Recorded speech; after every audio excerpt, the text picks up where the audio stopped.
Friends, ఇవాళ చేసే recipe gobi masala curry. నేను ఒక పావు కేజీ గోబీ తీసుకొని ఒలుచుకొని పొయ్యి మీద పెట్టుకోవాలండి.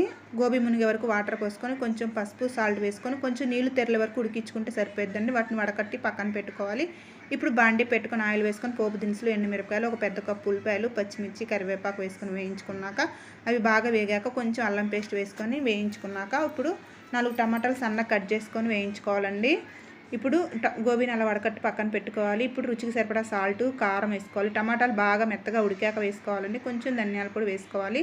ఇప్పుడు మనం పక్కన పెట్టుకున్న గోబీని కూడా వేసుకొని ఒక 2 నిమిషాల పాటు ఇలా కలుపుకోవాలి. 2 నిమిషాల తర్వాత ఒక చిన్న గ్లాస్ వాటర్ పోసుకొని మూత పెట్టుకొని బాగా ఒక 5 నిమిషాల పాటు బాగా హై ఫ్లేమ్లో బాగా ఉడికించుకోవాలండి.